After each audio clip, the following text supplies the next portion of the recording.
Hello, mods. Good morning. Archaix family. Let's get that audio check done real quick. I'm pretty sure it's good. I have had no issues since I purchased this new mic, but we're going to check.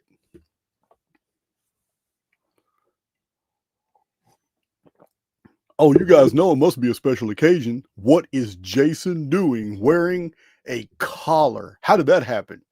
What timeline did we wake up in this morning?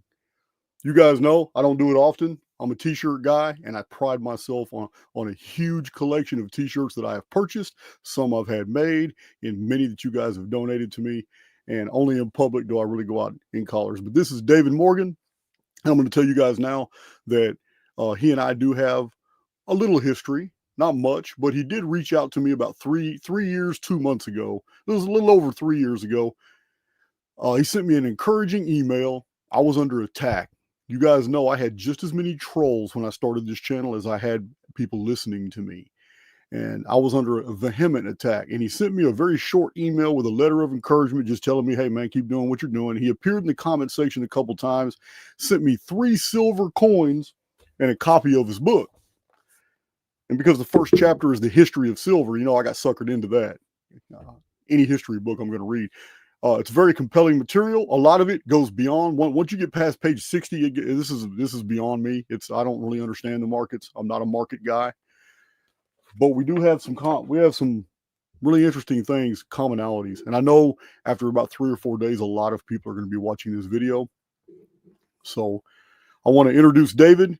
I would like to think he's a personal friend. We've communicated probably 4 times in emails over these 3 years, and he's been doing his thing and I've been doing mine. And I was very impressed 4 months ago with a video, an interview, and I believe it was in investment news. He's going to correct me. It was investment news, investing news, or in something like that. And the host was commenting on his 2023 predictions about what was going to happen with the silver and gold markets for 2024. And she was reviewing that. And she had said, man, he was right on the money. 2024 unfolded almost exactly the way that David had predicted.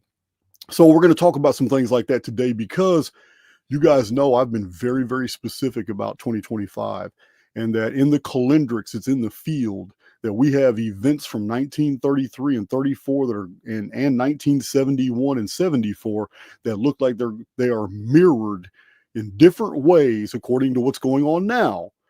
I'm talking about, you guys know, I'm real big on these presidential decrees. These I can't even believe I can't even think about what they're called. Oh, the executive orders. These Caesar-like, it's a bypass of the legislature, bypass of the judiciary. It's when the executive branch just becomes a Caesar. It's no longer law. It's no longer anything. There's no checks and balances here. And I'm a critic to that, especially when it comes to what happened in 1933, 1971, 1974. They all seem to be unfolding again in 2025. And I want to introduce David. Let me get this intro video out of my studio. Let David come in here and introduce himself. How you doing, David? Oh, I'm doing well, Jason, and thanks for inviting me on board. I'm looking forward to it. Yeah, it's a little personal information real quick. When you first reached out to me, I was blown away. I mean, not because you're world famous or anything like that. I was blown away because I'm very well read in prison. And sometimes when I was in prison, I didn't have access to all the materials that I wanted. So sometimes I had to read what was just available. And there's a lot of market guys that are in institutions. And some of those guys are following the markets. This is what they do. And they tell people on the outside what to do, how to move their money, what to invest in, and all that. And these guys, because they can't do anything in real time, they have to do things by letters or by phone calls in the evenings. They have to be on their game. They have to really know and understand these markets. And they used to fascinate me. But they had the stapled papers called the Morgan Report. And they used to pass these around. And so when you reached out to me, I was like, wow, what are the odds that I would actually meet this guy who has, I mean, you're pretty well read Now, I don't know if it's guys that are ordering your material on the outside and then photocopying it and sending it to them in packets in the prison. I don't know, but I just know that when I first reached out to you, I was like, "Wow, you're a familiar name to me." And the Morgan report is known widely in institutions, and that's basically where I was raised.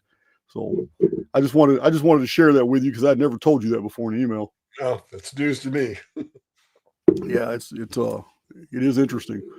There's a lot of financial gurus that are incarcerated, and you would be surprised how successful some of these guys are. I mean, they all have people on the outside that actually do the trades and the investments for them, but they've got nothing better to do but research the Wall Street Journal and all the little specialist journals. They don't have anything else better to do.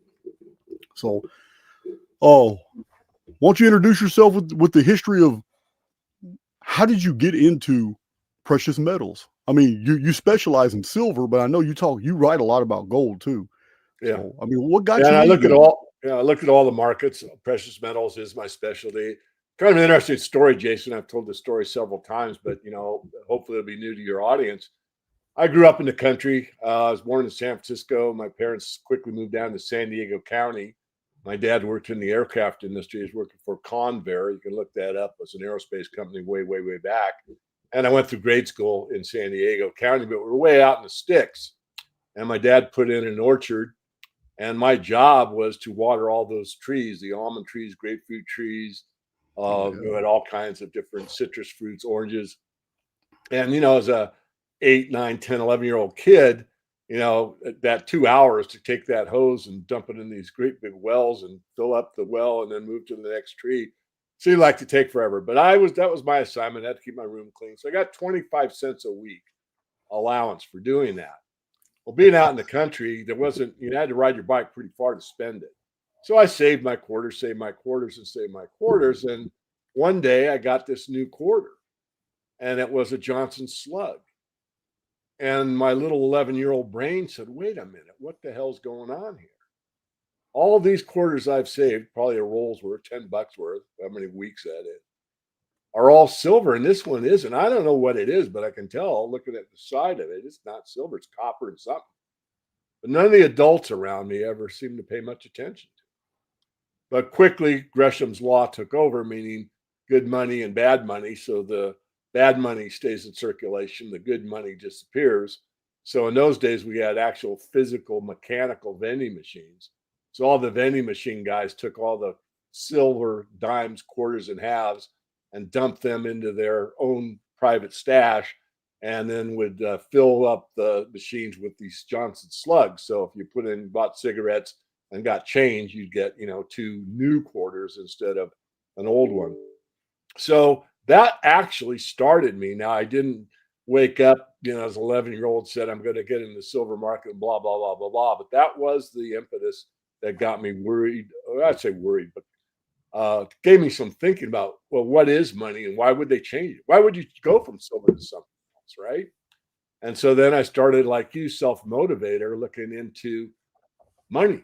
I was fascinated by it. I asked my dad, like, well, how do you put up these skyscrapers that are in downtown San Diego? And, I really didn't give me much of an answer. And, the only thing I knew was what you saved up enough money, then you bought what you wanted to buy. But how do you save for a bank building or, how do you do that? And so I started looking into it on my own, discovered early on, and by the time I was probably 15, 16, how the banking system worked, realized from, the studies that I'd done, it was pretty fraudulent. These people are getting something for nothing. And how does that work? And we're forced to use it, and on it goes. So that's kind of the wake-up call, Jason. It was one of those random events that I paid attention to that many other people probably just ignored. You just described what was a capital crime in the 12th, 13th, and 14th century. The legislation in Europe back then was coin clipping. But what you just described about changing out the quarters by the vending machine operators and all that, that's the same thing. This got people killed because back then the coin clipping was when they took the silver and they shaved off the edges just a little bit, took a little bit of silver shavings, and when you do that to thousands of coins that come through your hand, that's a considerable amount of silver that you save on a weekly or monthly basis. But that is pretty interesting. I have something that's I'm really interested to know, how is it even possible with the IT and the tech industry requiring, especially the military industrial complex, requiring so much silver for their electronics, especially for the stealth technology, the EMP proof technology. How in the hell do we have enough silver to provide those industries and yet still have bullion out here? Yeah, it's a great question, Jason. And I don't have an exact answer, but we have mined a huge amount of silver from roughly 2005 till now. The last 20 years, if you look at the amount of silver that's brought above surface, it is overwhelming relative to all the silver that's been mined from time immemorial. So Okay, once, well, I didn't know that. I didn't know that at all. I didn't know that new silver mining was that substantive. I had yeah, no idea. yeah, we were basically running out. We had we were using the above ground stockpile from 1990 to 2005. We had roughly 2 billion ounces in investment form. And that went off at an average rate of 100 million ounces off the stockpile for 15 consecutive years. So we were down from 2 billion ounces above ground to less than a half a billion in 2005. But we really started to catch, we need more metal with the Chinese build out. When they did their quote unquote industrial revolution, they needed everything: concrete, copper, silver, you name it. And the mining business got busy and they really started digging deep and started producing a lot of mineral wealth across the board, not just precious metals. But that's something that, again, it's a great question because, a lot of people get the misimpression that it's a steady eddy and we only mine so much. In fact, my predecessor, Jerome Smith, predicted $200 silver in 1995. And he wrote that in like 1985. And the greatest mistake he made was that the amount of silver brought forward for 60 consecutive years was 350 million ounces of silver every year. And that was the exact number for 60 consecutive years. So he made this supposition that the next 10 years we'd bring 350 million ounces of silver above ground. And if that were true, we probably would have seen $200 silver in 1995.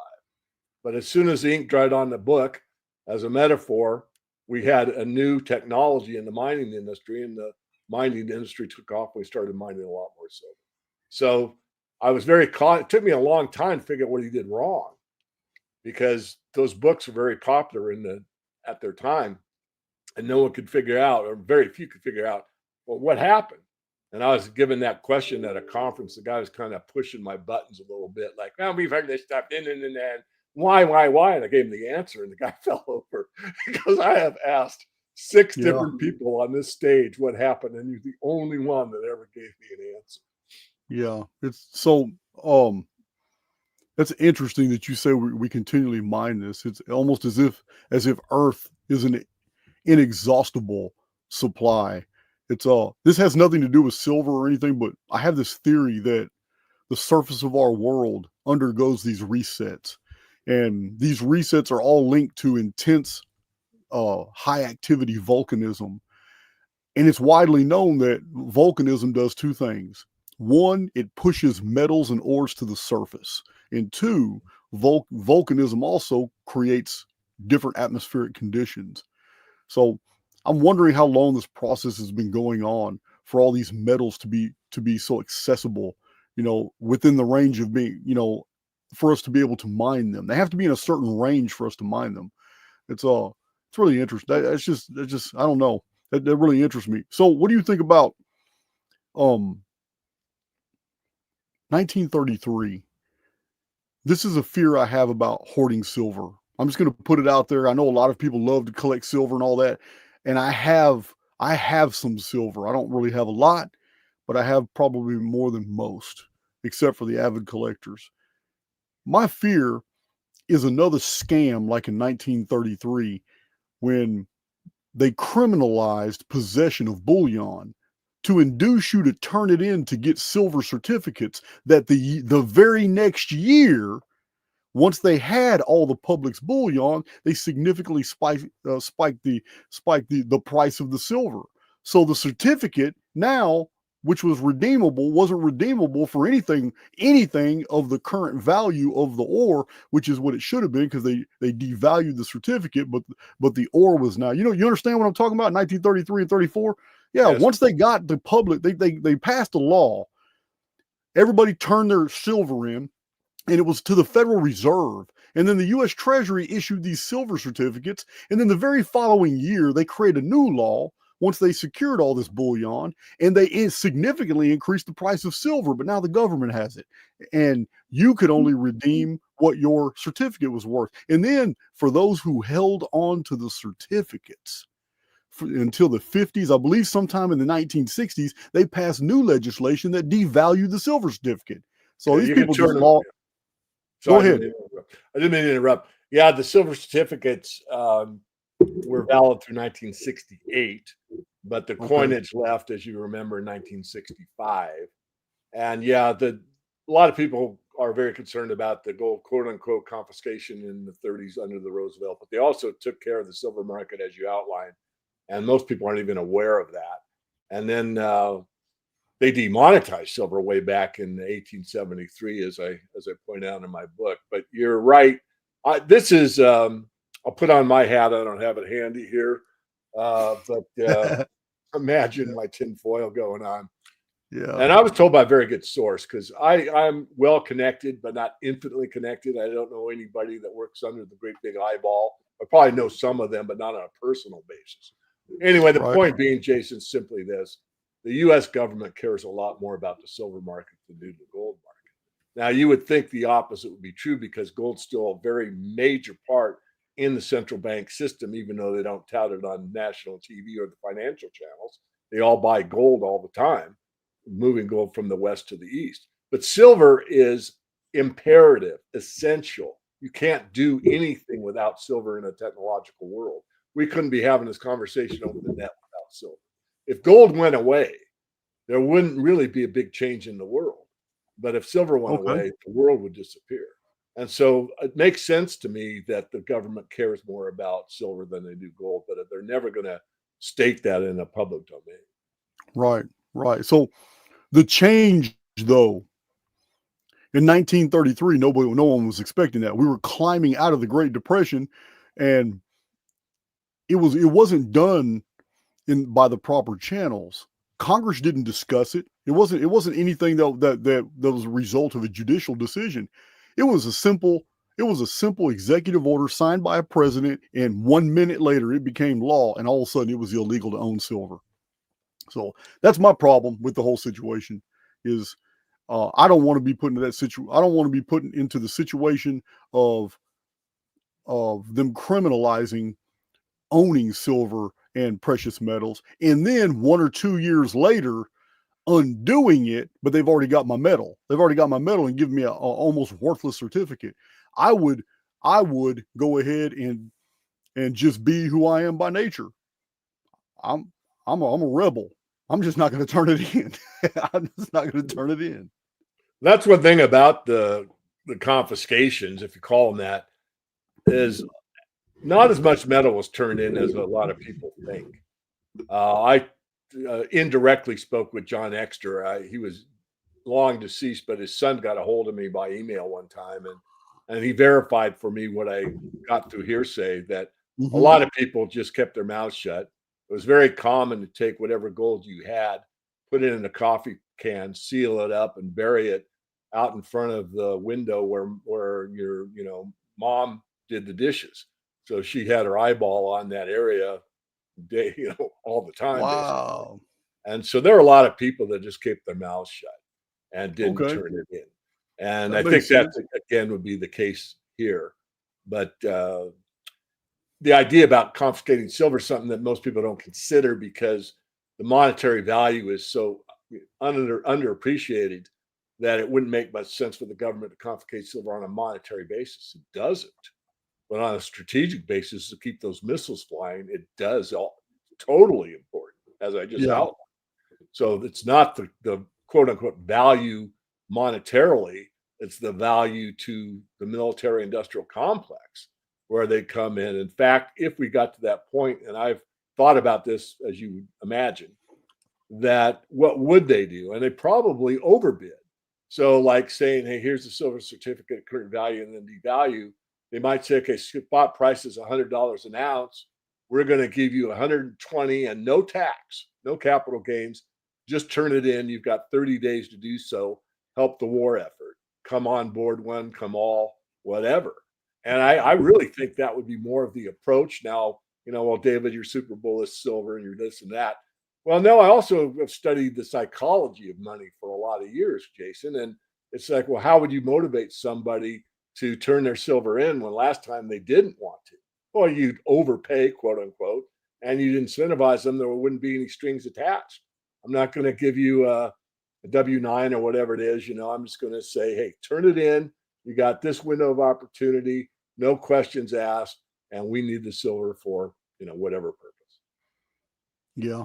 I could see the incentive being like a massive tax write-off or a pass on on an IRS payment for a year or whatever. I can see an incentive like that going out.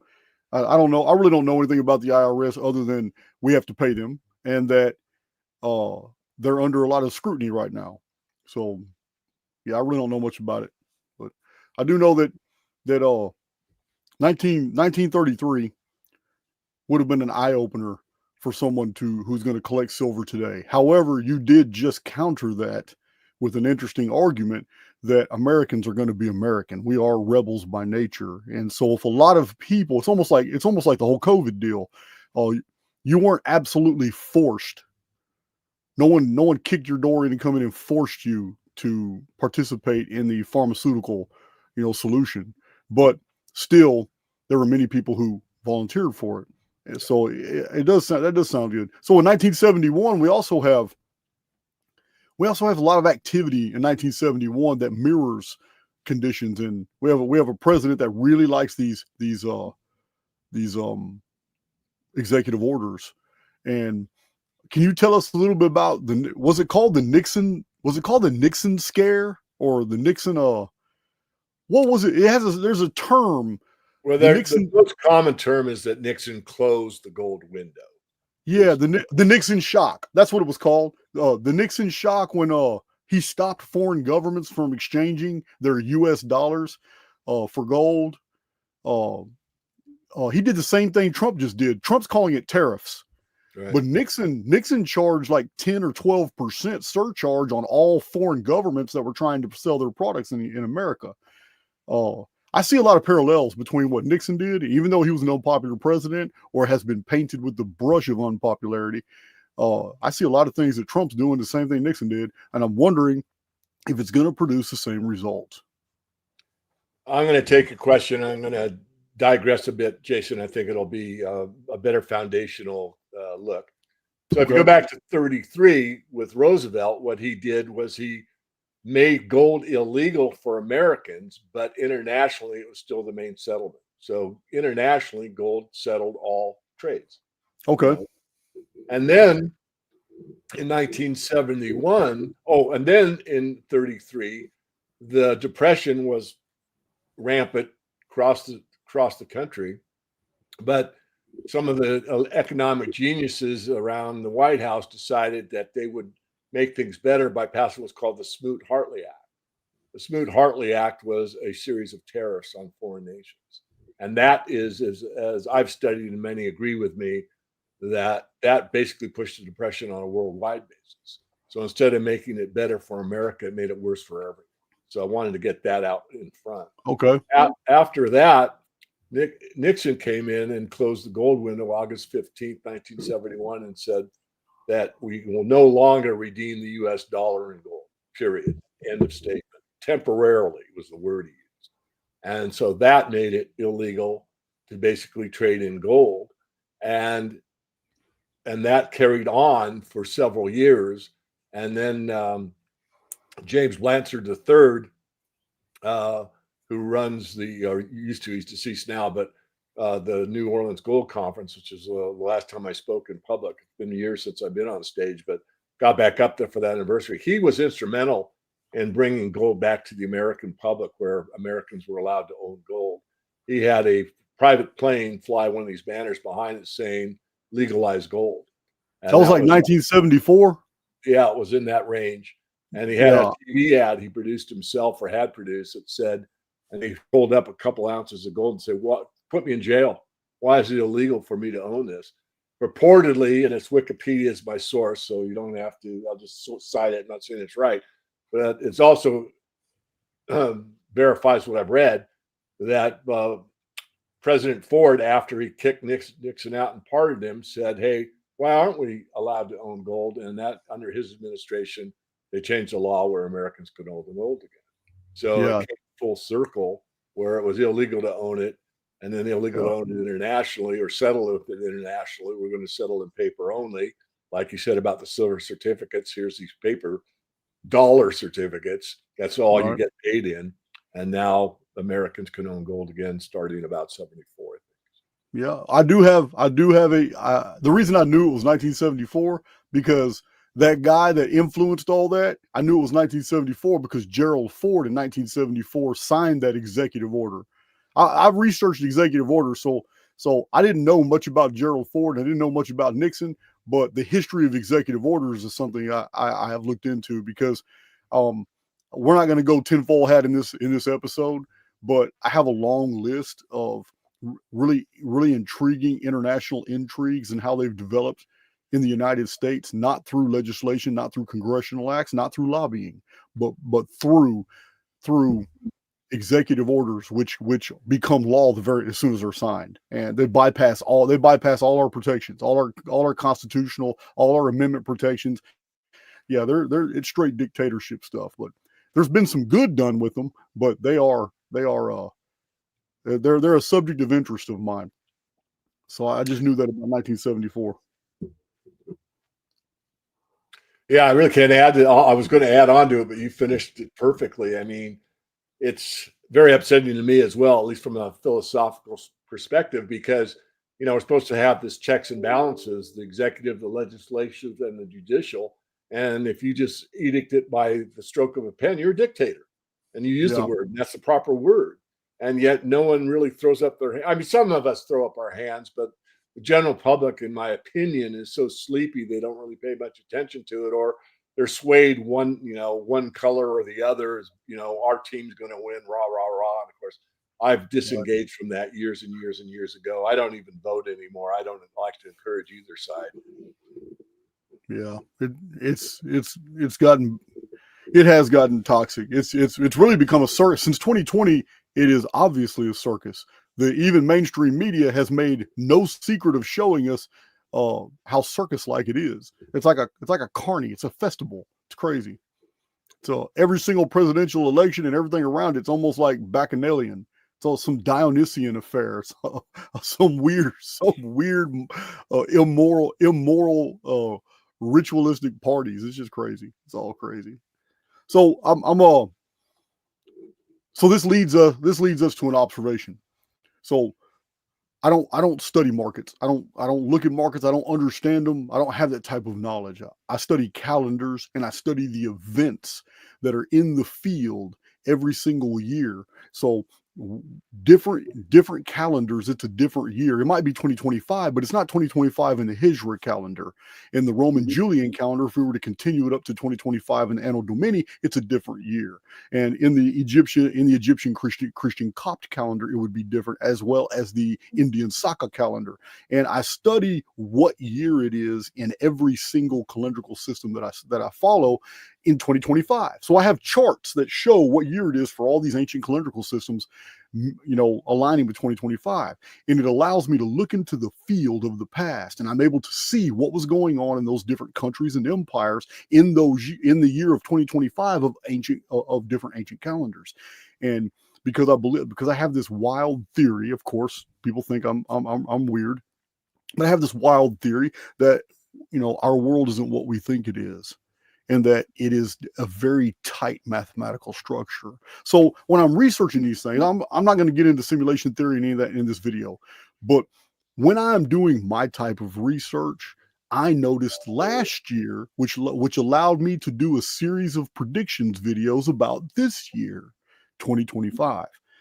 And in those videos, without any evidence of the markets or the specialized information that you have, I don't even know what your predictions for 2025 are. But in my own, what I saw developing in the field for 2025 was an increase of the value of silver and gold. I don't know why, but I saw both silver and gold in 2025 raising in value. This is also in the field 1971.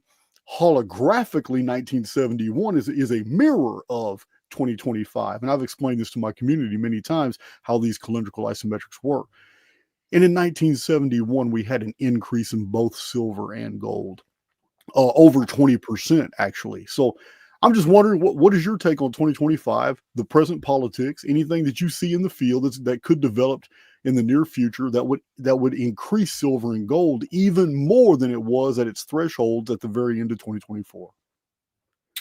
Yes, our January forecast issue, I covered a lot of things. One of them was, AI in the governmental system with this Doge thing. We can come back to that, but get specifically, I saw gold and silver doing at least as well as they did in 2024. And as you said earlier on INN, the Investing News Network, where I was interviewed by Charlotte McLeod, I gave my predictions. That's who it was. That's who it was. That's right.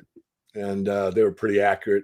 I see it doing at least that well this year due to many, many factors, but basically gold is a barometer of the uncertainty in the financial system. So the more uncertain the future financial wherewithal on a individual, state, government, worldwide level, the more you're going to see gold move relative to other commodities. And that's what I see for 2025.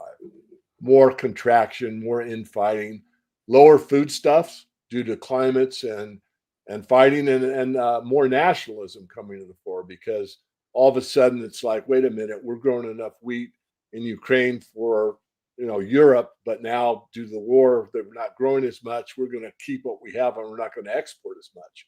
Wait a minute, any surplus to export? No, we don't. And so you get into those kind of battles. It's kind of getting more and more selfish or nationalistic rather than this global empire type of situation. So I saw a 30% increase in both metals, round numbers, last year. I see somewhere in the 40% range this year as a minimum.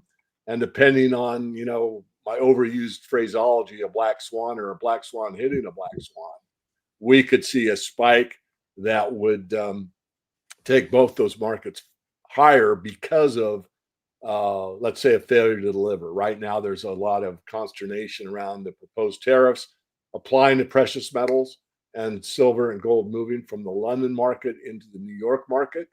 And this has caused a lot of people in my field to be very concerned about how much is left in the London market. Does the paper receipt match the amount of physical outlay? And the answer is guaranteed no. I mean, it's always been that way on a fiat system. Even under a gold standard, if you issue more receipts than there are gold, then you have a problem. And that's what's always happened on a gold standard. It isn't gold's fault. People say, well, gold doesn't work. Gold's an inherent element on the periodic chart. It can't think. It's man that corrupts it. And by issuing more receipts than there are gold, doing fractional reserve banking, in other words, you have distorted the system and you started a lie. You're not telling the truth. This receipt represents 1 ounce of gold. Well, if there's 2 receipts for the same ounce of gold, what happens? Eventually the truth comes out. Okay. I see a comment. Russell Patrick, I don't know if you're asking my mods or myself. Did you contact me about Bitcoin? Look, everybody in my community knows I will never contact you personally. It's just not going to happen. I email many people because we have relationships like that, but and none of them would ever ask me if I contacted them about Bitcoin. Yeah, I'm not with all that. I don't even delve into cryptocurrencies, which is a really good point. David, do you foresee like what would happen to silver if there was the equivalent to a Sam Bankman-Fried conspiracy, and the equivalent of that type of conspiracy that affected the silver? Or how about was it the Hunt brothers in like 1979, 1988, 1981, somewhere around there, the Hunt brothers and what they had done that spiked the silver? Is there some type of like highly localized event that could affect the whole silver market.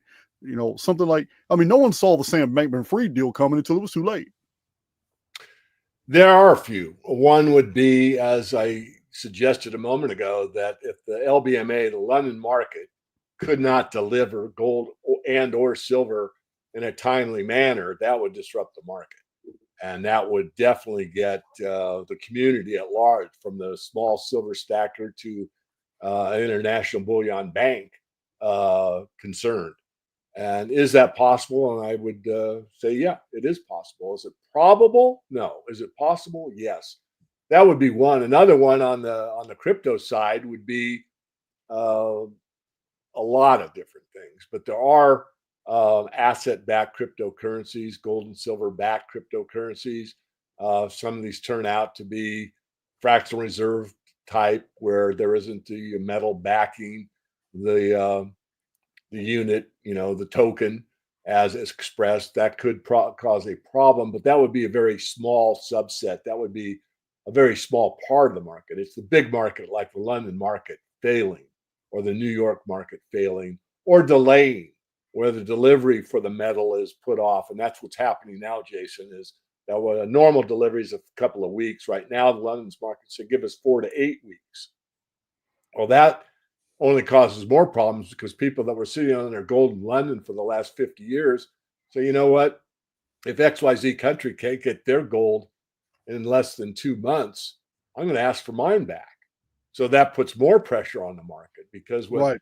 used to be static and, oh, I accept the fact that you're storing it for me, now that comes into question. Do you really have what you say you're storing for me? I don't trust you. Send it back to me. Yeah, And so, that's the macro level banking. If we translate that to the micro, it's just like me and everybody in my small little community going to the only bank we have in town, Wells Fargo, and all of us wanting our money at the same time because somebody else didn't get theirs. I get it. exactly, I get precisely. it. Yeah. So, I know in 2010 we had a micro crash in the economy. I think is 2010 the one that affected the housing markets, Freddie Mae and Freddie Mac and all that. Yeah, it was 2008 through 2010. Okay. Yeah. Yeah, 2010 there was like a micro crash and all that, but it was followed in 2011 by a massive increase in the value of silver.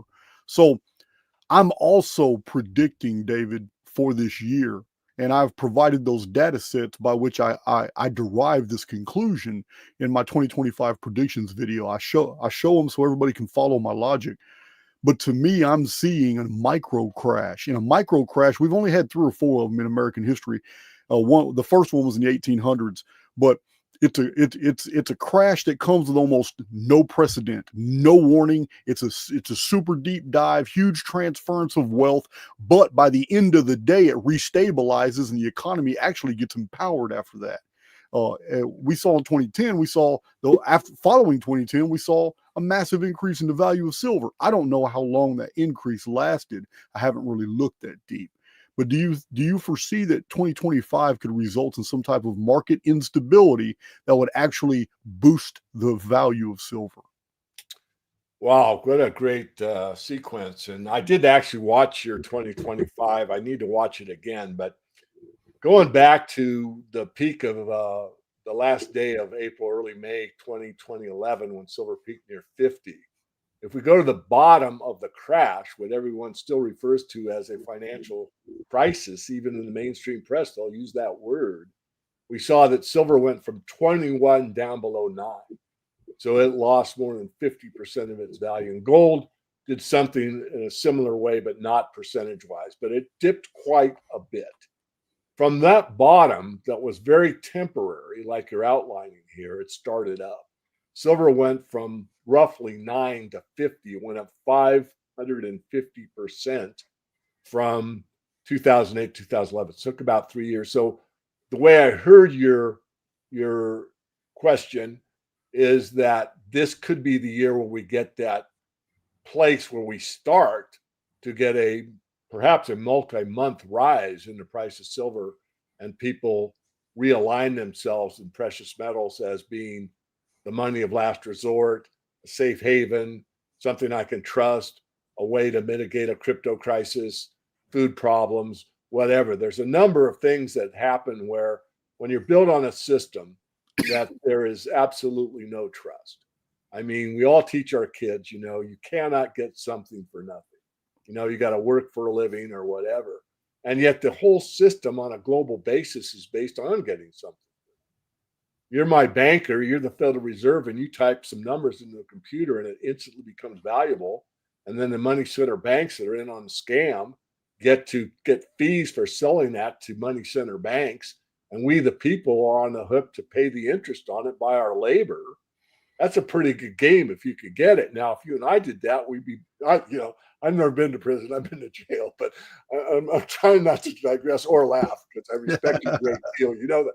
But, most people would be incarcerated, but yet it's legal it's a monopoly that's legalized by government, and the government had the guns to protect that unique position. And then, of course, the United States is the one and only that has the reserve currency of the world. So I talked too far, droned on, but the point is, look, we're creating a system where some people get something for nothing, and yet the rest of us are required to put our labor into it to pay the interest on that debt created from nothing. So I want to bring to your attention a very difficult to find video, and I challenge anybody that's listening right now to find this video and provide the link, because I watched the video and then lost it. I don't believe I saw it on YouTube. I believe it was on BitChute, Odyssey, Rumble. I was watching a video and then I went back to go get it, and the video had been terminated. But it was an interview by Condoleezza Rice. Somebody was asking Condoleezza Rice about the future economy of the United States. And when she was Secretary of State, and it's an old video, and she point blank laughed and says, the United States already has a backup economy. We're just waiting for the world banks to F up. He says, in one day, we will uncap every oil well that we've capped since the 1910s, and we're sitting on the world's wealth right now. We're just waiting to take over the system. When they show us they can no longer run everything, we're going to offer the new system, and it's going to be a new U.S. Petro-backed dollar, and we're going to bankrupt the Middle East. And she said this, and it was in this interview, and I was so shocked, I even told my community. On YouTube, I told everybody about this Condoleezza Rice video I had just watched about the United States having a backup plan for world banks to collapse and then just overnight switch over to a U.S. oil-backed deal. I forgot all the details, but it was so amazing how she just fell out and she was laughing about it like, man, we're never going broke. He says, this is all an illusion, and the United States is making big moves in the future for this. She said this a long time ago. I can't find the video, but I know somebody can find it because other people in the chat were saying, yeah, I saw that video too. I just can't find it anymore. I thought it was very interesting that she was so confident that there was already a backup plan for a whole new economy, and that a crashed economy is in the plans, but it's by design. Yeah, as Eleanor Roosevelt once said, very little happens in politics by accident. Oh yeah, man. I know it. So what do you think about, so with 2010, we have, we're creatures of pattern recognition. We can often see patterns that are there that aren't necessarily connected. So I'm hyper vigilant about trying to see more in the field than is actually there. But I can't help but notice 2010 was followed by an increase in the silver prices. But what about COVID in 2020? In 2020, we have everybody in the world locked down. Finances are almost shut down. People are given stimulus packages. There's no travel. Whole cities around the world were locked down. And yet gold prices surged out the roof in 2020 and 2021. How do you explain that? Again, reaching out for a safe haven or something you can trust. Basically, when the COVID hit in March of 2020, the gold-silver ratio went to an all-time high, meaning it took more ounces of silver to buy an ounce of gold than it ever had in recorded history. It went to over 125 ounces of silver to buy 1 ounce of gold. Luckily, Jason, and I've said this publicly before, I bought silver within about a few days of that spike. So I did a very good purchase at that time. Oh, yeah. That's good. This is my specialty. So, and then from that point, as you said, silver and gold did quite well. And it again goes back to, what do you trust? You know, what do you trust as a final means of payment? The idea being, you know, the ownership theory of money is like all those books behind you have value. Now they might have more value to you because you know what's in them or how rare they are than they would to me. But at some point, I might want one of your books. Maybe you have a duplicate, you know, and say, David, I want this for this book. Well, something that I value is silver coins. So, well, I'll take some silver coins. So now we negotiate where you say, Right. okay, I'll let you have this book for, you know, 8 ounces of silver, David. And because 8 ounces of silver is more valuable to you than the book, and the book is more valuable to me than the 8 ounces. So we're both in a win-win situation under a free market economy where we're both benefiting from that transaction.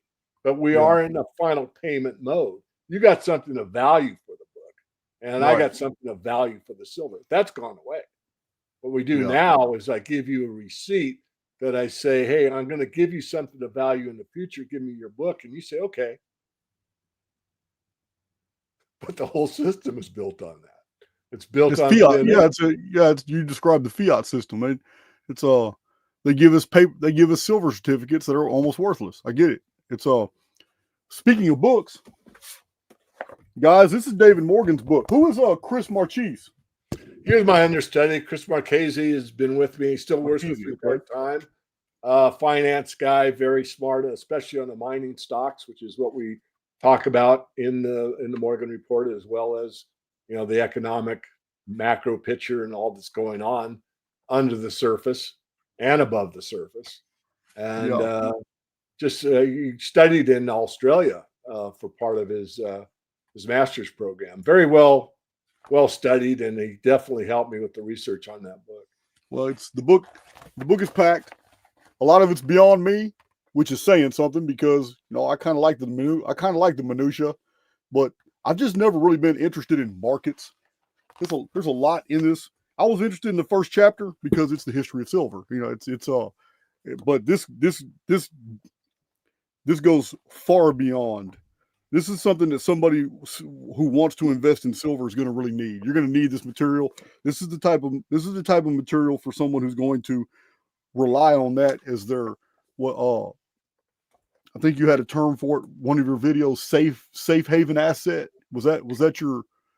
Sure, safe haven, or it's a good foundation. I felt the best book on silver in modern times is called The Silver Bonanza, written by a friend of mine called Franklin Sanders, who lives in Tennessee, and he wrote that book with James Blanchard, I mentioned early on, that did the New Orleans Gold Show and was instrumental in bringing gold to the public.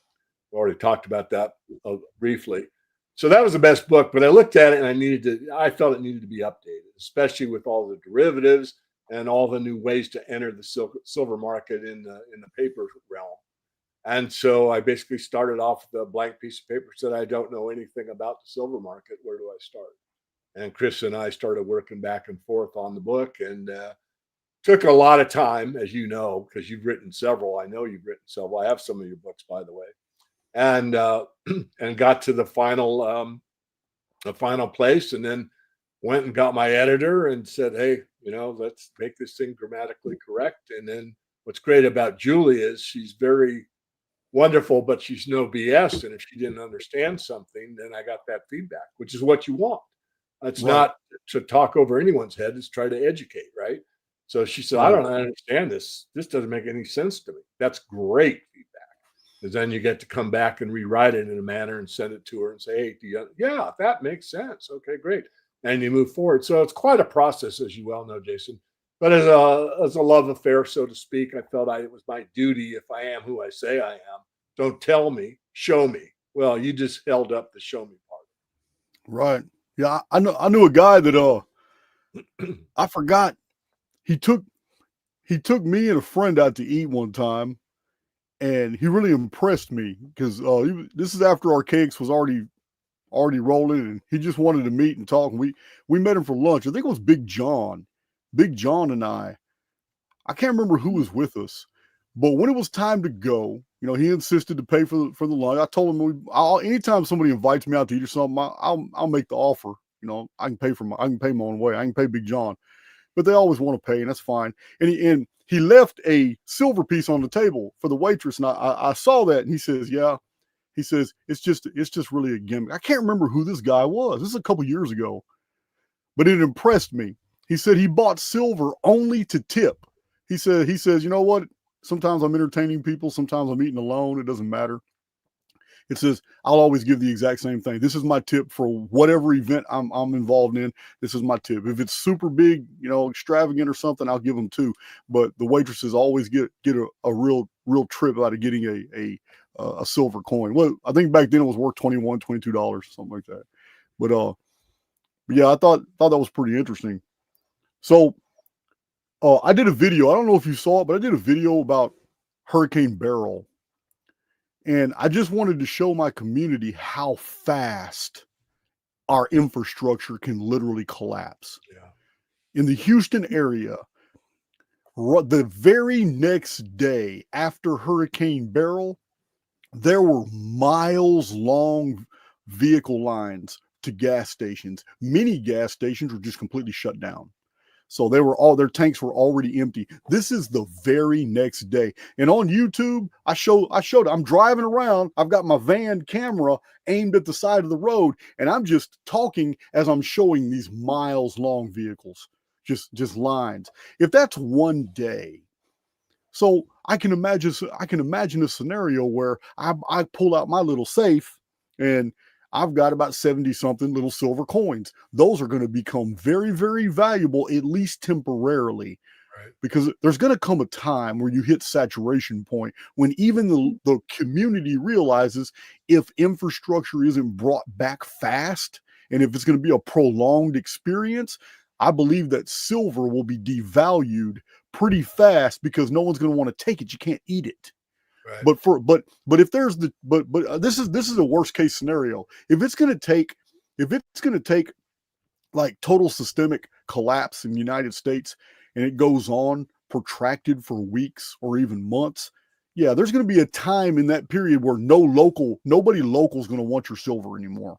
But it's going to take weeks to get to that point before people realize it's not tender that they can do anything with. We have to wait for the infrastructure to come back up. So I think silver is excellent because the likelihood of a total systemic collapse is pretty low.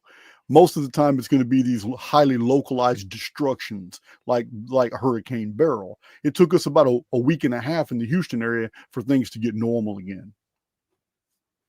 Yeah, no, I agree with you, Jason. I mean, the book or the movie, The Road, does exactly that, but that's systemic throughout the entire nation or world. And in that case, food is your best resource, no doubt. I haven't seen that one. So yeah, the reason I think the silver would be good is because as soon as there's some type of disaster, the silver is excellent because people are going to want to take it and you can stack up on your supplies, you can stack up on your food, your water, you can get all that stuff out before people realize after a week, 2 weeks, or 3 weeks that, damn, we're not going to be able to do anything with this silver right now because we have to wait for government to put things back together for anybody to even take the silver.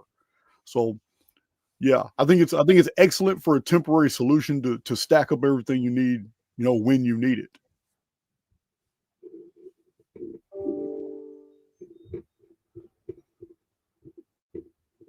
I'm just looking at the chat, see if anybody's got any questions for David. It's a busy man. If you better get your questions out now. We'll take about 3 or 4 questions, David. I'm ready when you're ready. I'm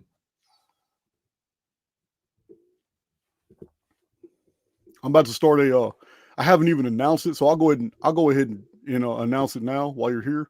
I'm about to do something very unique. I get over 500,000 views every 28 days. Archaix.com is almost 400,000 views, and it's in the top. GoDaddy in the GoDaddy analytics show that Archaix.com is in the top 10% traffic sites in the entire GoDaddy universe. And I don't have any sponsors. I don't have any ads on my channel, except for the 4 or 5 videos that YouTube hijacked because somebody showed like movie clips in those videos. If I have a podcaster on, like I've had 2 different people do Matrix video clips, and I got hit for both of those. So anytime that there's a copyright issue, YouTube hijacks the whole video and just spams it with a bunch of ads. So out of 870 something videos, I only have 5 videos that have been hijacked. but I'm about to do something new. And I've turned down every offer from Fortune 500 companies and all these big companies trying to put ads on my channel and trying to sponsor. And I'm going to do something different, David. I'm about to do a video explaining what I'm going to do to my community, for my community. But I want to start doing little 20 and 30-second ads at the beginning of my videos that are only advertising my community's small business, like you, what you do, what services you provide, what's your website. It could be astrologers, wood makers. It could be people who make tapestries.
I'm back. Sorry about that. All right. Yeah, that was I'm so far out in the country, normal Wi-Fi from building to building doesn't really work. So I have a little portable security device. It's encrypted, but it only works for this building. It doesn't go any further than that. And I forgot to put my battery charger on it. Okay. Yeah, man. I might get a good microphone, but I'm still a F up elsewhere. Yeah. It's all right. So what I was explaining is I'm gonna start doing these little 20 and 30-second ads that people are gonna send to me. I'm gonna put them in the beginning of my deal. Now, normal for the analytics, the high analytics that my channel has, it's normally $1,500 to $3,000, $3,500 to do a company will pay you to do an ad for 30 seconds. I'm not doing anything like that. I want to create a network, like an errands network that's going to be posted on my website of everybody, what they're doing, what not just hobbies, services. I'd like you to be on there, but I just want to network everybody who's in the Archaix community, even other YouTube channels that want to get involved. And I think it's a whole lot better giving back to the community that way. It can't be free, because if it was free, then I get 50,000 people wanting to do it, and it would lock me down forever. But I'm sure the hell not going to charge anything, nowhere near what these companies are paying for these ads. I just want to do that because I know there's a lot of unique people that have unique messages. There's authors, astrologers, um, tradesmen, all kinds of people with specialist material, and I think it would be an excellent way for somebody to see themselves on a video that 100,000 people are going to see within 6 months. So anyway. I'll encourage you to do that. And a thing that hit my mind is something I haven't explored much, but like medicinal herbs. I mean, I think I know your worldview a little bit, but I mean, I believe that there's a cure for damn near anything in nature. There is. Nature provides a cure for everything. Absolutely. Absolutely. I love it, and it's given back. A lot of things are paradoxes in the world, and one of them is to give away what you want. If you want to have more humor in your life, be funnier. It's this idea that we have to consume and take, and where everything is outside of us is opposite of the way it really works. It really starts from inside. We really have enough. And if we have that, we know where that power came from, and you can radiate it outward. You know, you can transmit something in a way that you are satisfied with this be here now, you know, right where you are without needing something outside of yourself to be in a good place, to be well, to be fit, whatever. So I don't want to get too philosophical, but that's the idea, because we're taught that we don't have enough and we got to get all this stuff. And we get all this stuff and we're still upset and unsatisfied. We realize that's a lie. You know, we need to teach more about, you know, how to start from the beginning, that we are born with it and that we, you know, don't need all this external crap. But anyway, going back to what I'm trying to convey, I think it's really a great idea to let the little guy have a chance. Yeah, they got to pay something, like the other way you're inundated with freeloaders and, you know, I call time wasters and tire kickers, you know. We want to get rid of those people, but people that have a sincere desire to help others, yeah, give them a platform. That's awesome. Yeah, that's what I want to do. Hey, you see the question on the screen? I do. Do I see the gold silver ratio going 1-to-1? Well, before it gets to 1-to-1, it's got to get back to 70-to-1. The average, this is an interesting discussion. I'll try to be somewhat brief. But if you go back to ancient times and you look at the gold silver ratio, again, for people that don't remember, the gold silver ratio is simply how many ounces of silver does it take to buy an ounce of gold. If you go back to ancient Egypt, it took ounces of gold to buy an ounce of silver. Silver was actually valued more in ancient Egypt than gold was. But moving forward from the 13th century on, where we have really good records, the gold silver ratio never got above 20. So that means that it took 20 ounces of silver to buy an ounce of gold or less. Many times it was the natural ratio, which is 12-to-1. So it took 12 ounces of silver. So do I think it'll go to 1-to-1? Well, first of all, it stayed 20-to-1 in the 13th, 14th, 15th, 16th, 17th, 18th, and 19th century. Think of how many hundreds of years that is.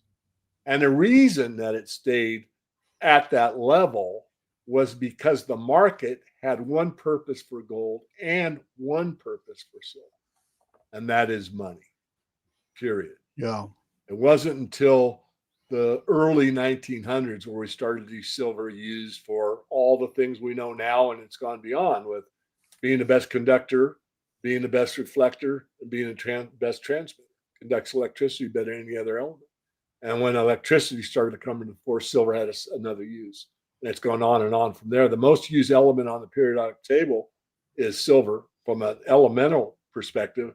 From a commodity perspective, nothing beats oil. Oil is by far the most used commodity, but the second most used commodity is silver. So wow. I don't see it going. Yeah, I don't see it going to 1-to-1, but I see it going. The average in the last 100 years is somewhere around the 33, 35 level. So I see it going to at least that, which means at this point, silver would outperform gold on a percentage basis about triple. So $1,000 in gold, if it made you 2,000, would make you 6,000 in silver.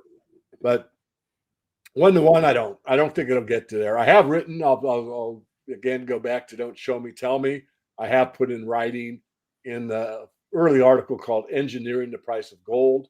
I talked about how the gold price is derived, and I moved on to how to derive the silver price. And in that article, I said it could get to 10-to-1. So rather than 90 ounces of silver to buy an ounce of gold like we have today, it would take 1/9 that amount, or only 10 ounces of silver to buy an ounce of gold. I do see it coming down. I don't think it's going to be at these high levels. I think it will be much, much lower than it is. See, I got another question from Corin at the bottom of the screen. Please ask about government paying our debt regarding the Emergency Banking Act of 1933. I'm not sure. I'd have to have a little more information on what they're really asking. I mean, the bankruptcy of 1933, there's a lot of, information and misinformation regarding conducting of the bankruptcy of the United States from that point forward. And some of it's true and some of it isn't. I haven't looked at it in a while. Okay. Where's the best place to purchase silver? Online pawn shops. Best place to buy it is probably from another person that wants to sell it, because they're going to sell it to you at spot with no markup.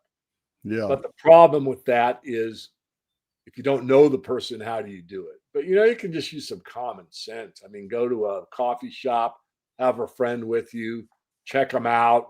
If it looks like shady, walk away. But most, I'm a big believer that, we're all imperfect humans, but most people are good. I still believe that. You put an ad in the paper. But if you're going to buy it online, that's fine. They're very competitive online. Type into an engine, 10 Rules of Silver Investing by David Morgan. That's a public service, and I'm proud to give it for everybody for free. It'll keep you from making a rookie mistake. Cool. One of the things it teaches is start small. So if you're going to put half your life savings in silver, which I don't recommend, but if you're going to put a big whack into the metals, don't do it instantly. Start small. Take 1/10 or 1/20th of that amount. Go to a pawn shop or go to a local dealer or buy it online and make a purchase. See how long it takes, how it was packaged, how good of customer service did you get? Did you have to sign for it? All these things. And once you've made that purchase, then you can move up from there. The biggest mistake made by metals investors are these rookie mistakes where they get very excited. They buy too much or at the wrong kind or at the wrong time. Or some of these dealers are unscrupulous, Jason. They will mark up coins that are not rare coins as semi-rare coins and charge a huge premium. And you don't know any better. You don't know any better. And this happens more often than I like to report. So just use some common sense. But the best place is really someone that's wanting to sell. You will not have to pay a premium. You can buy it basically for melt value or close to it. All right, I got one more question at the bottom. Do you see circulated silver coins increase in value for 2025? Yes, I answered that earlier. I see about a 30% increase. So if we go from the high of last year around 32 and you take 30% of 30, you're looking at about $9, running up to 10. So I said I saw $40 silver in 2025. I'll stick by that. I think we'll see that. Whether it'll stay there or not, I don't know.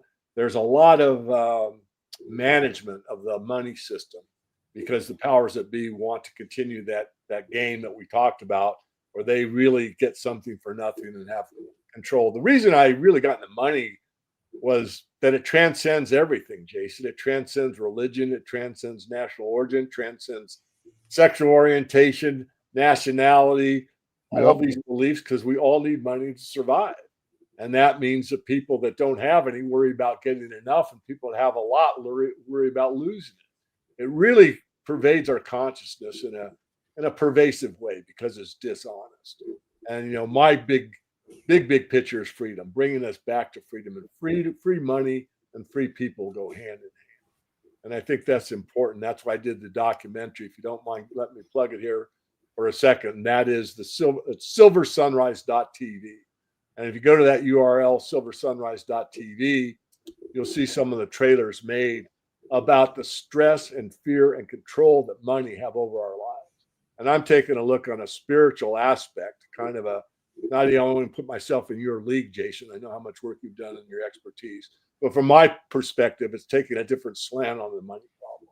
And that comes back to what we were talking about a moment ago, where it's really what's in our hearts and our heads, and working together as a community for the betterment of each other, more of a cooperation and a competitive atmosphere. I'm for competition. I'm a competitive guy, but there's a time and place for competitiveness, and there's a time and a place for cooperation.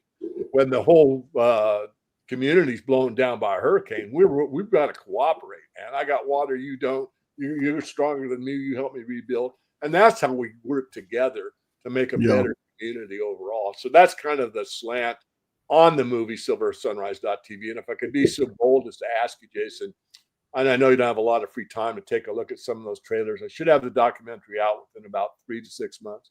If you take your time to watch it over the weekend, maybe we could have a private chat, because I like to come back and get not only your take on it, but what you think I could do to make it better even the next time, or what points you gleaned from it, and what points I maybe didn't do as good a job as I wanted to. But you have You have something to review right now, or are you talking about in the Yeah, future? I've got trailers you can review, but I won't give you the B-roll. Not that I don't trust you, but Oh, okay. someone could snatch it on the web unless I said it. Man, Oh, I I can get maybe no. send it on a stick to you or something. I totally get it. I totally get it. I believe me. I got sensitive software and video content. Yeah, I believe me. I get it. But there are trailers. There's several up there. I've got the Creature from Jekyll Island author, J. Edward Griffin. He's in the movie. The guy Yeah. that did the two Thrive movies, Thrive 1 and Thrive 2, Foster Gamble, he's interviewed in the movie. The best constitutional lawyer, Edward Vieira, who wrote Pieces of Eight, he's in the movie. Myself, I'm of course in the movie. I'm producing most of it.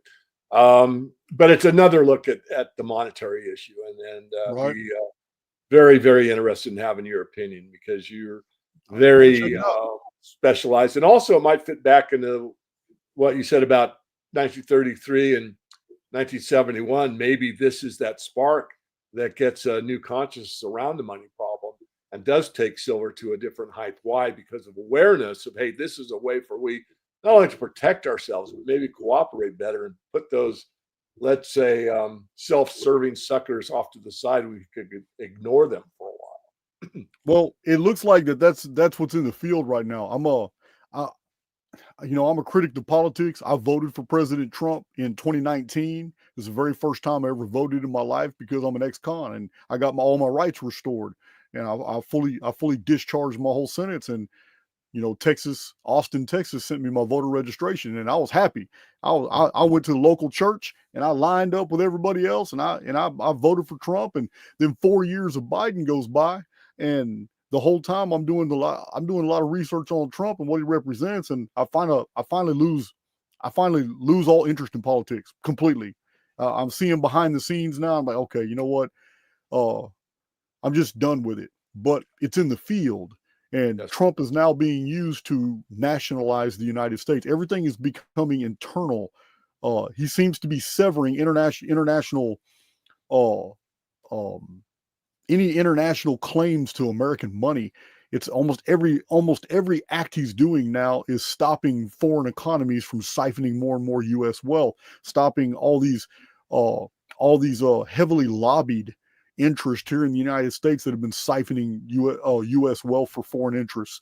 And I don't know if this is all just posturing and that it's making it look like he's trying to solve the problems when something else is in the field, or if he's doing exactly what I had predicted 4 years ago in Archaix videos, and which I did say Trump was going to completely nationalize the U.S. economy to the point where we are no longer sending foreign aid, and it's going to make us filthy rich.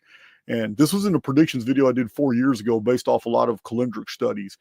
But 4 years of Biden kind of got those predictions videos out of everybody's mind. Everybody forgot I said that, but I did say that 4 years ago that President Trump is involved. And this was January 9th, 3 days after the January 6th incident. I had released videos explaining Trump is not leaving American politics, and he will be involved in a massive boost to the U.S. economy. And the rest of the world is going to look at the United States and demonize us because suddenly, without the wealth of the United States, we're going to look like bad guys because we're no longer giving it away. And yeah, this is a I don't know what's your take. What's your take on? Have you been following all of these executive orders he's been putting out and what it's doing to international economies? Somewhat. Again, going back to the January issue, my main take on it at that time, because it was before the publication was written before he took office. But I Mm-hmm. said the main thrust that I could see at that time was going into the AI mode, where a lot of these government entities would be dissolved. They'd just be removed, people be laid off, and the AI would take over. I did at the state level. I didn't know what to call it in Texas, but they call it the DMV in California, Department of Motor Vehicles. It's the same thing here. And you got to stand in line for 2 hours, and you get up to the window, and this old bat closes the window, lunch break, and you got to stand there, wait for her to come back, and so you fill out your thing. Well, that'll be replaced by a kiosk. You'll come in, you'll press a button, it'll scan your face. It'll say, "Hello, Jason. Put your last license down on the counter or down on this plate." and you do that. It says, I see you had no accidents. Congratulations on a perfect driving record. Here's your new license. It's good for the next 4 years. Have a nice day. And all that takes David, we're already there in Texas. Yeah. Yeah. When I go to the tax office, it's all kiosk. When I go driver's license renewal, it's all kiosk. If I go to the county clerk's office to do anything, whatever, pay for whatever services, pay for code compliance, whatever, it is all kiosk now. And you're in and out. There's no waiting in any of these facilities hardly at all anymore. Yeah, and then that's a trend, and you guys are ahead of some of the places I've been. I mean, I spent some of my time in Montana and some of my time here in Washington. But so you're ahead of me, but I see it. I saw it. It's going to continue. And a lot of this will be, non-human based, obviously, which means there is no human ability to say, well, there's an exception to the rule because, it's going to be clear. You're either this or you're that. It's binary. So there won't be any argument where the judge takes pity on you because of or whatever. But it is a brave new world. It's going to be much more mechanized. Unfortunately, the social media thing, in my view, is such a farce because, there aren't real friends out there. You're not really putting that piece of silver on the counter, having a great meal with Justin and Big John and having a memory for the future and actually interacting with each other. You're, FaceTiming each other. Yeah. I mean, I'm not against it, but it takes away a level of real connection. And this is what we need to build back. And I'm not going to say build back better, but to build back to a situation where we have more meaning in our life. I think the main thrust I've seen through social media is a lack of meaning.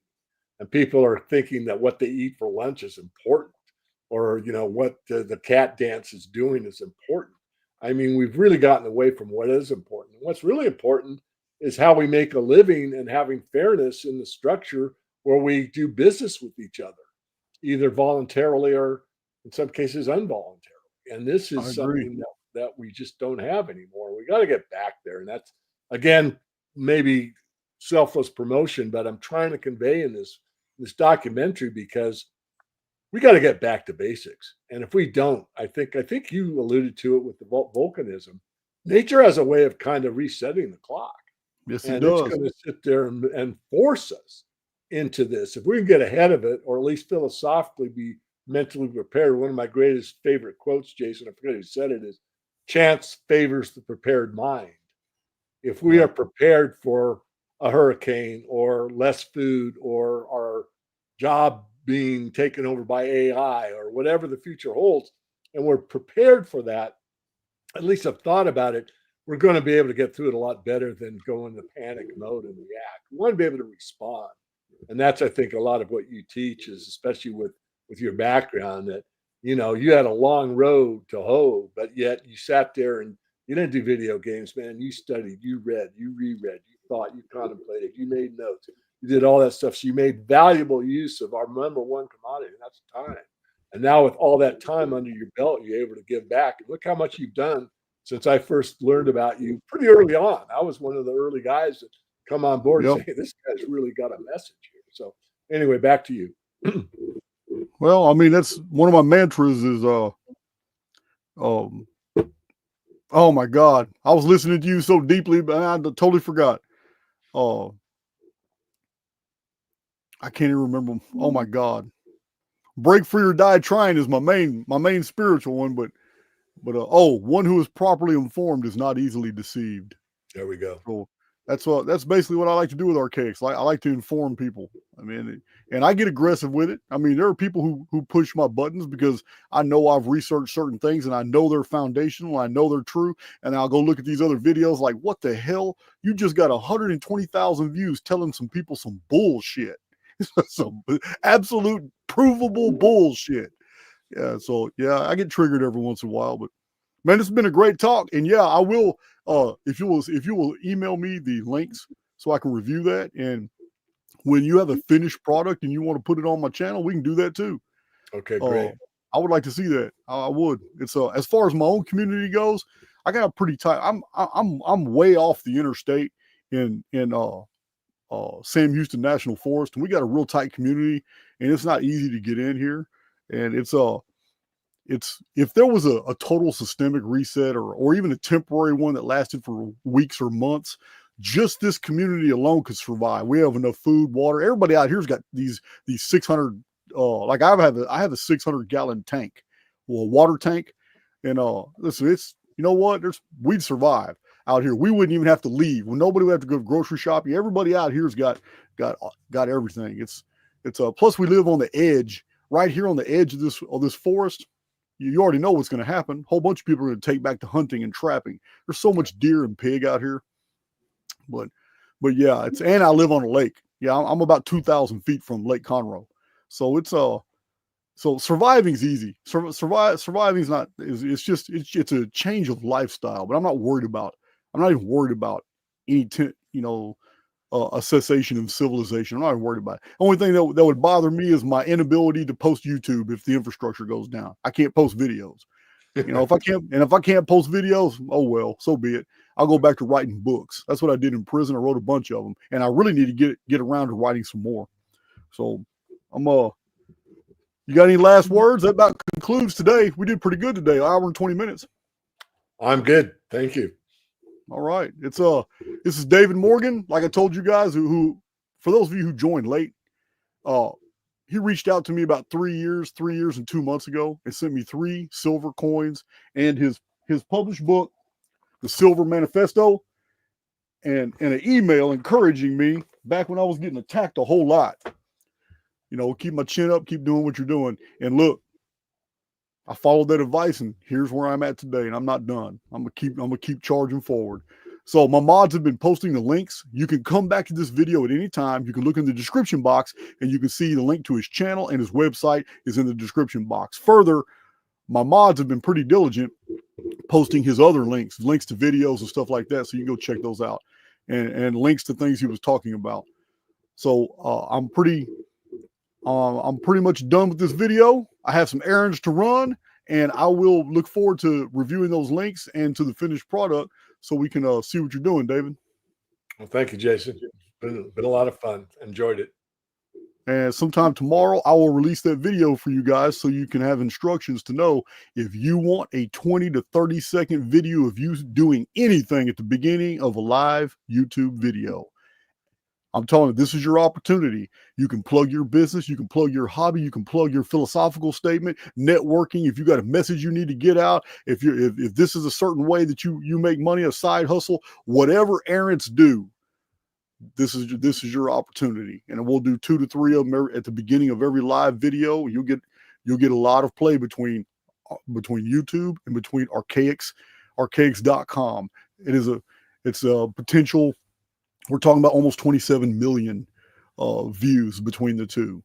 So it's that's what we're gonna. That's tomorrow's video. All right, David. I will talk to you later. All right. Be well. Have a good one. Yeah, that's a great guest.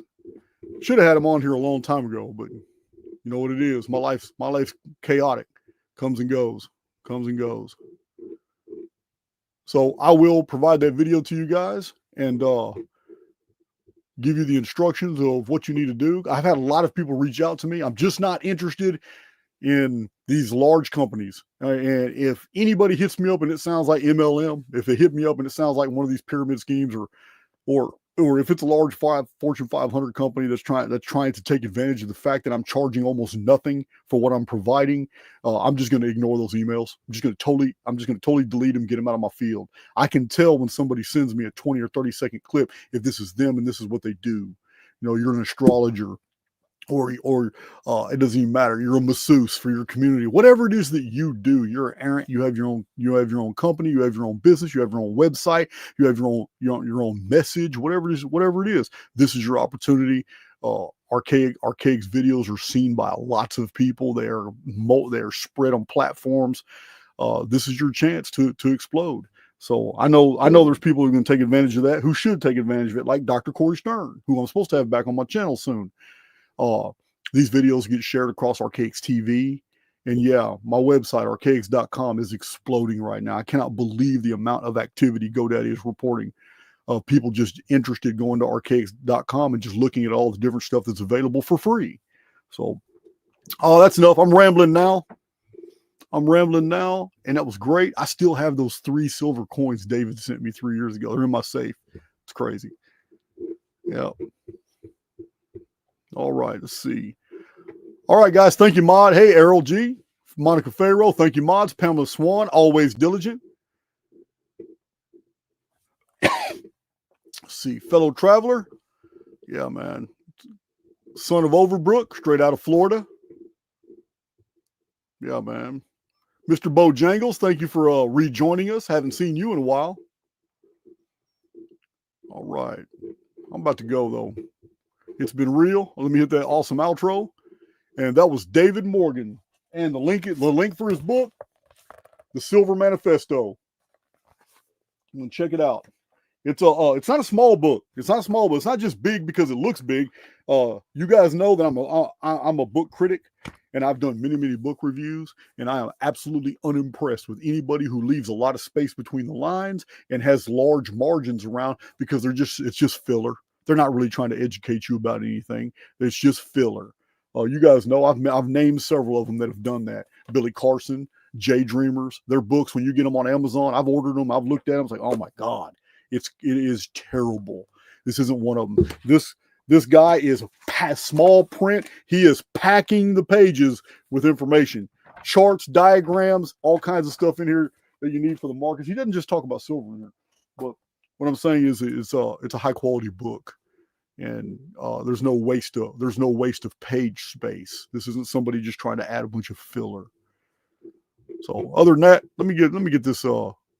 I'm a ramble to death because you guys know I'm the king of the tangents. Let me get this outro. And tomorrow, expect that new video explaining to you guys exactly what you need to do. I think you're really gonna like what we have, and we're gonna kick the bucket on the big companies. They can F off. Let's see, live video clips. Till next time.